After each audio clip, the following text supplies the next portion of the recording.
Welcome to day 10 build habit session.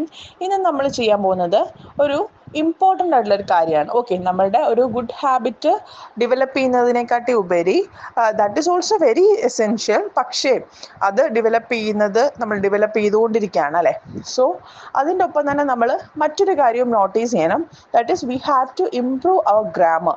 നമ്മൾ വായിക്കുന്നതും എഴുതുന്നതും ഒക്കെ പോരാതെ നമ്മൾ എന്ത് ചെയ്യണം, അതിലൊക്കെ നമ്മൾ ഗ്രാമറും കൂടി ഇൻക്ലൂഡ് ചെയ്യണം. ഗ്രാമാറ്റിക്കലി കറക്റ്റ് ആയിട്ടുള്ള സെൻറ്റൻസസ് പറയാനും എഴുതാനും കൂടി ശ്രമിക്കണം. ഓക്കെ, സോ എങ്ങനെയാണ് അതെന്ന് നമുക്ക് നോക്കാം. You have to focus on essential grammar rules and practice them through exercises. നിങ്ങൾ എന്താ ചെയ്യേണ്ടത്?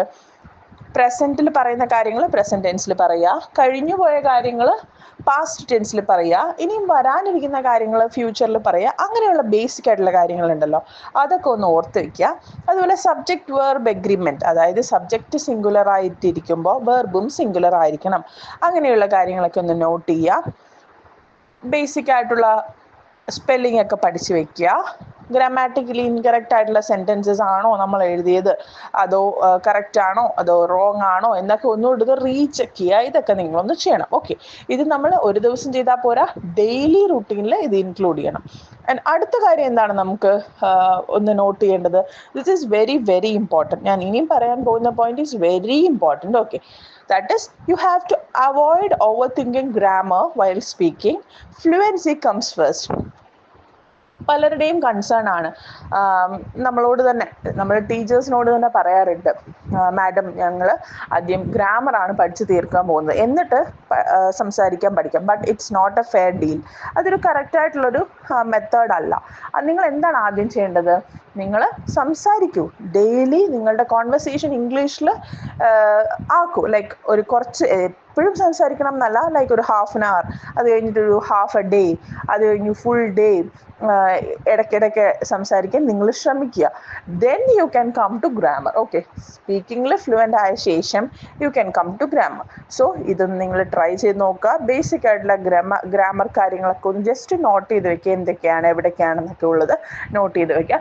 എന്തെങ്കിലും help if you want, you can contact your personal trainer. Okay, so keep going. Today I'm going to give you another set of words. നിങ്ങൾക്ക് ഇനിയും ഞാൻ കുറച്ച് വേർഡ്സും കൂടി തരാൻ പോവാണ്. ലൈക്ക് നമ്മളെപ്പോഴും ചെയ്യുന്ന പോലെ 6 വേർഡ്സും നിങ്ങൾക്ക് ഇപ്പോൾ ഞാൻ ഇൻട്രൊഡ്യൂസ് ചെയ്ത് തരും. അതിൻ്റെ മീനിങ്സും ഞാൻ പറഞ്ഞു തരുന്നതായിരിക്കും. So first word is agree. Agree എന്ന് പറയുന്നതാണ് first word. And see the meaning of the word agree. To have the same opinion or to accept a suggestion or idea. ഇത് നിങ്ങൾക്ക് ഫെമിലിയർ ആയിട്ടുള്ള വേർഡ് ആയിരിക്കും, മിക്ക ആളുകൾക്കും അറിയാവുന്നതായിരിക്കും. But still I am refreshing your vocabulary skills. Okay, what is the meaning of agree? സമ്മതിച്ചു കൊടുക്കുക, സമ്മതം പറയുക, അതൊക്കെയാണ് എഗ്രി എന്ന് പറഞ്ഞാൽ അല്ലേ. എക്സാമ്പിൾസ് നോക്കാം. Do you agree with the plan? Yes, it's a good strategy. എന്താണ് പറയുന്നത്? നിങ്ങൾ ആ ഒരു പ്ലാൻ, ഒരു ആശയം, അല്ലെങ്കിൽ ആ ഒരു ഒരു മെത്തേഡ്, അല്ലെങ്കിൽ ഒരാളുടെ ഒരു ആശയം നിങ്ങൾക്ക് സമ്മതമുണ്ടോ എന്നാണ് ചോദിക്കുന്നത്. അപ്പം എന്താണ് മറ്റൊരാൾ പറയുന്നത്? Yes, it's a good strategy. അതെ അതെ, ഇത് നല്ലൊരു സ്ട്രാറ്റജി ആയിട്ടാണ് എനിക്ക് തോന്നുന്നത് എന്ന് ആര് പറയുന്നു? ആ ഒരു ഓപ്പോസിറ്റുള്ള ആൾ പറയാൻ. Okay, and the next example is we should leave early to avoid traffic. ഒരാൾ പറയാണ് നമുക്കിന്ന് നേരത്തെ പോകണം, ട്രാഫിക് കൂടുന്നതിന് മുമ്പ്, അല്ലെ ട്രാഫിക്കിൽ അകപ്പെട്ടു പോകുന്നതിന് മുമ്പ് നമുക്ക് നേരത്തെ പോകണം. And the other person, the listener is telling, I agree, that's a smart idea. ശരിയാണ്, ഞാനും നിന്റെ പ്ലാനിനോട് സമ്മതിച്ചു തരുന്നു, കാരണം അതൊരു സ്മാർട്ടായിട്ടുള്ള ഐഡിയ ആണ്. അല്ലാതെ ട്രാഫിക് കുരുക്കിൽ പെട്ടുപോയാൽ ഇറ്റ്സ് വെരി ഡിഫിക്കൾട്ട് അല്ലേ. അപ്പോൾ അയാളുടെ ആ ഒരു സജഷനെ മറ്റേ ആൾ അക്സെപ്റ്റ് ചെയ്ത് എഗ്രി ചെയ്യുക എന്നാണ് പറയുന്നത്. Got it? Okay, and now the next word is call it a day. Call it a day എന്ന് നമുക്ക് യൂസ് ചെയ്യാം. അത് എപ്പോഴാണെന്ന് നോക്കാം. Meaning is to decide to stop working on something, usually after completing enough for the day. നമ്മൾ hectic ആയിട്ടുള്ള ഒരു schedule work ചെയ്തു, കുറേ ടാസ്ക് ഇങ്ങനെ ചെയ്ത് വരുന്നു.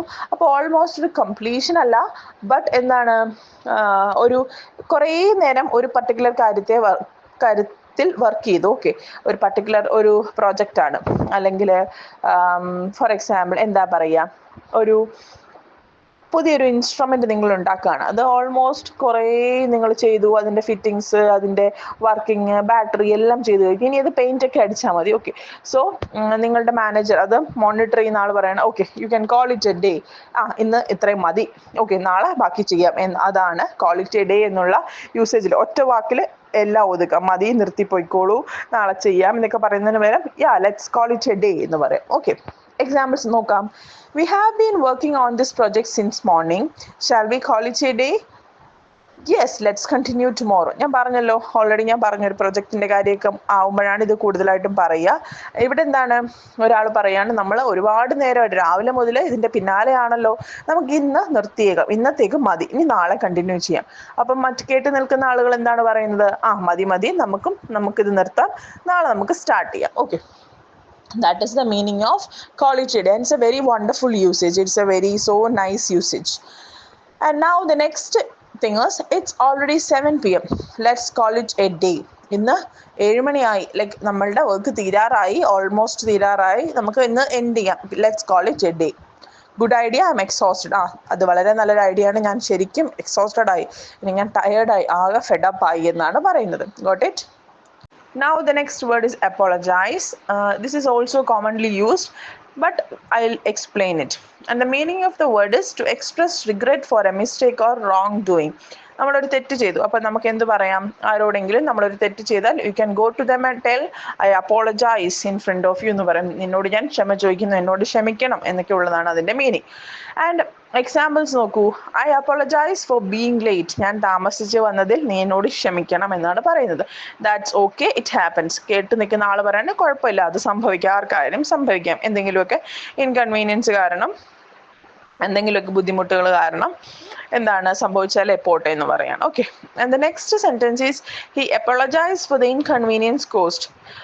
ഇത് ഒരു സിറ്റുവേഷൻ പറഞ്ഞാൽ, ഞാൻ ഒരാൾക്ക് വേണ്ടി വെയിറ്റ് ചെയ്യാണ്. ഓക്കെ, അരമണിക്കൂർ വെയിറ്റ് ചെയ്തു, 1 മണിക്കൂർ വെയിറ്റ് ചെയ്തു, 2 മണിക്കൂർ വെയിറ്റ് ചെയ്തു, അപ്പോഴാണ് കുറച്ച് കഴിഞ്ഞപ്പോൾ പുള്ളി വന്നത്. ഓക്കെ, അപ്പോൾ എന്താണ് വന്നപ്പോൾ തന്നെ പറയണ, sorry for the inconvenience cost. ഞാൻ നിന്നോട് ചെയ്ത ഒരു ബുദ്ധിമുട്ട്, അല്ലെങ്കിൽ നിനക്കൊരു ബുദ്ധിമുട്ടായാലോ എന്നെ വെയിറ്റ് ചെയ്തത്, എന്നോട് ക്ഷമിക്കണം എന്നാണ് ആള് പറയുന്നത്. ഞാൻ ബുദ്ധിമുട്ടിച്ചതിൽ എന്നോട് ക്ഷമിക്കണം. And what is the other person replying, that's considerate of him. Okay, it's okay, നമുക്ക് കുഴപ്പമില്ല, ഞാൻ ഓക്കെ ആണ് എന്നാണ് പറയുന്നത്. Okay, that is the meaning of the word apologise. Now the next word is reasonable. Reasonable meaning എന്താണ്, fair, sensible or acceptable in a particular situation.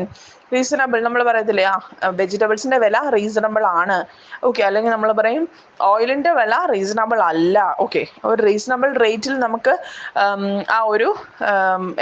ഒരു business നടന്നു എന്ന് പറഞ്ഞാൽ നമുക്ക് രണ്ടുപേർക്കും ഓക്കെ ആയിട്ടുള്ള, നമുക്ക് അധികം നഷ്ടമൊന്നും വരാത്ത റേറ്റിൽ നമുക്ക് കിട്ടി എന്നാണ് പറയുന്നത്. ഓക്കെ, എക്സാമ്പിൾസ് നോക്കാം. The price of this jacket is reasonable for this quality. Yes, it's a good deal. എന്താണ് പറയുന്നത്, the price of the jacket, ഈ ജാക്കറ്റിന്റെ വില വളരെ നമുക്ക് പ്രോഫിറ്റബിൾ ആണ്, ക്വാളിറ്റി നോക്കുമ്പോൾ നമുക്ക് ഓക്കെ ആയിട്ടുള്ള ഒരു വിലയിലാണ് ഇത് കിട്ടിയത്. Yes, it's a good deal. അത് നല്ലൊരു ഡീലായിരുന്നു, നല്ലൊരു ബൈ ആയിരുന്നു, നമ്മൾ വാങ്ങിച്ചത് നല്ലൊരു റേറ്റിനാണ്, നല്ല റീസണബിൾ ആയിട്ടുള്ള, നമുക്ക് നഷ്ടമില്ലാത്ത രീതിയിലാണ് നമ്മൾ വാങ്ങിച്ചത്. Okay, and the next example is, do you think the teachers' expectations are reasonable? Yes, they are achievable with some effort. Do you think the teachers' expectations are reasonable? Teachers കുറച്ച് കുട്ടികളെ ഇങ്ങനെ പഠിപ്പിക്കുകയാണ്, അവർ എക്സാമിന് പോയി, അപ്പോൾ they are expecting so much. Okay, and അപ്പോൾ എന്താണ് മറ്റു ആൾക്കാർ പറയണം, അവരുടെ എക്സ്പെക്ടേഷൻസ് റീസണബിൾ ആണോ എന്ന് ചോദിക്കുകയാണ്. ഓക്കെ, അപ്പോൾ കേട്ട് നിൽക്കുന്ന ആൾ എന്താ പറയുന്നത്, yes, they are achievable with some effort. അതെ, അവർ ശരിക്കും ഹാർഡ് വർക്ക് ചെയ്തു, അവർക്ക് കിട്ടേണ്ടത് തന്നെയാണ്. So it's okay, it's reasonable എന്ന് പറയാം. Okay, that is the word reasonable. Now the next word for you is explain. Explain എന്ന് പറഞ്ഞാൽ എന്താണ്, ഞാനിപ്പോൾ നിങ്ങൾക്ക് ഇങ്ങനെ ഓരോന്നും വളരെ ഡീറ്റെയിൽ ആയിട്ട് പറഞ്ഞു തരുന്നതിനെയാണ് എക്സ്പ്ലെയിൻഡ് രീതിയിൽ പറഞ്ഞു തരുന്നു എന്ന് പറയുന്നത്. ഓക്കെ, നോക്കാം എന്നാലും meaning. To make something clear by describing it in detail. ഞാൻ ഓൾറെഡി പറഞ്ഞല്ലോ, ഡീറ്റെയിൽഡ് ആയിട്ട് ഒരു കാര്യത്തിനെ പറ്റി സംസാരിക്കുന്നതിനെയാണ് നമ്മൾ എക്സ്പ്ലനേഷൻ അല്ലെ എക്സ്പ്ലെയിനിങ് എന്നൊക്കെ പറയുന്നത്. എക്സാമ്പിൾ നോക്കൂ. Can you explain how this machine works? നിങ്ങൾക്ക് ഒന്ന് ഡീറ്റെയിൽഡ് ആയിട്ട് പറഞ്ഞു തരാമോ ഈ മെഷീൻ എങ്ങനെയാണ് വർക്ക് ചെയ്യുന്നതെന്ന്? Sure, let me show you. ഉറപ്പായിട്ടും ഞാൻ പറഞ്ഞു തരാം, കാണിച്ചു തരാം എന്നാണ് ആൾ പറയുന്നത്. See the next example. The teacher explained the concept very well. Teacher explained the concept very well. ഒരു ടീച്ചർ ഒരു ക്ലാസ് റൂമിൽ ഒരു ടോപ്പിക്ക് പഠിപ്പിക്കുകയാണ്. അപ്പോൾ ആ ടീച്ചർ നന്നായിട്ട് ഡീറ്റെയിൽഡ് ഡിസ്ക്രിപ്ഷൻ ഒക്കെ കൊടുത്ത് നന്നായിട്ട് ആ ഒരു ടോപ്പിക്ക് പഠിപ്പിച്ചു. അതിനെയാണ് teacher explained the concept very well എന്ന് പറയുന്നത്. Yes, I finally understand. അങ്ങനെ ഡീറ്റെയിൽ ആയിട്ട് പഠിപ്പിച്ച കാരണം ആ സ്റ്റുഡൻറ്റിന് അല്ലെങ്കിൽ കേട്ടുനിന്ന ആൾക്ക് നന്നായിട്ട് മനസ്സിലായി. That is the meaning of the word explain, and it is very simple now. Yeah. And next word, no, it's not a word, it's a usage, and it is what? Not my cup of tea. Not my cup of tea എന്ന് പറഞ്ഞാൽ എന്താണ്? അതാണ് നമ്മൾ നോക്കാൻ പോകുന്നത്. Okay, meaning നോക്കൂ. Used to say that something is not to your liking or preference. അതായത് ഇത് നിനക്ക് ചേർന്നതല്ല, ഇത് നിനക്ക് പറ്റിയതല്ല, അല്ലെങ്കിൽ നിനക്ക് വരേണ്ടതല്ല എന്നുള്ളതാണ് not my cup of tea അല്ലെങ്കിൽ not your cup of tea എന്ന് നമ്മൾ പറയും. ഓക്കെ, എക്സാമ്പിൾസ് നോക്കൂ. Do you enjoy watching horror movies? Not really, they are not my cup of tea. എന്താണ് പറയുന്നത്? നീ ഹൊറർ ഫിലിംസ് കാണാറുണ്ടോ എന്ന് ചോദിക്കണം. ഹൊറർ മൂവീസ് കാണാറുണ്ടോ എന്ന് ഒരാളോട് ചോദിക്കുകയാണ്. അപ്പം എന്താണ് പറയുന്നത്? ഇല്ലില്ല, ഞാനങ്ങനെ കാണാറില്ല.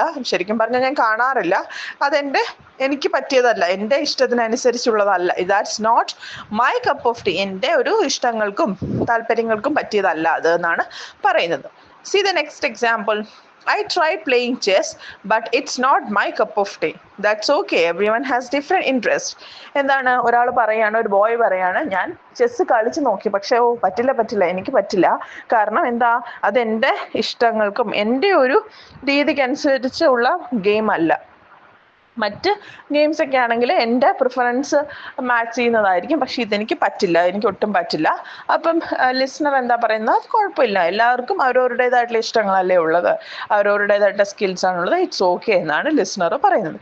Got it? That is the usage not my cup of tea. Note it somewhere വളരെ ഇമ്പോർട്ടൻ്റ് ആയിട്ടുള്ള ഒരു യൂസേജ് ആണ്. Okay, now the vocabulary activity for you. നിങ്ങൾക്ക് ഓൾറെഡി 6 വേർഡ്സ് കിട്ടിക്കഴിഞ്ഞു. ഇവിടെ നിങ്ങൾ എന്താ ചെയ്യേണ്ടത്?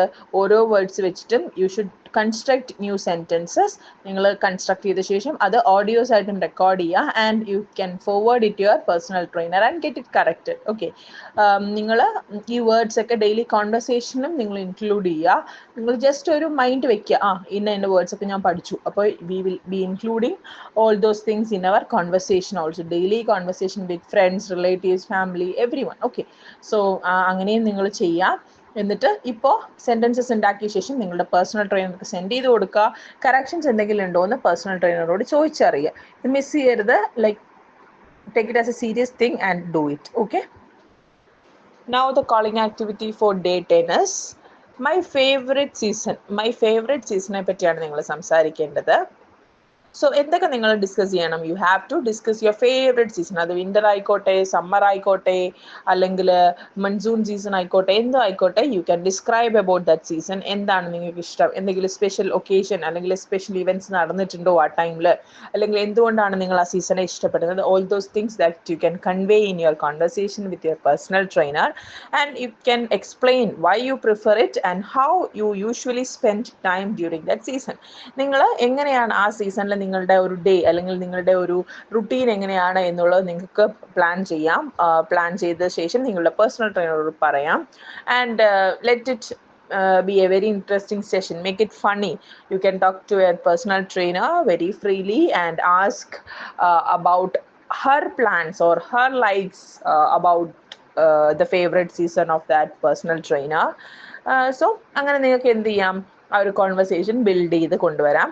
ഒരു 10 മിനിറ്റ് മാക്സിമം, മിനിമം ഒരു 5 മിനിറ്റ് എങ്കിലും നിങ്ങൾ സംസാരിക്കുക.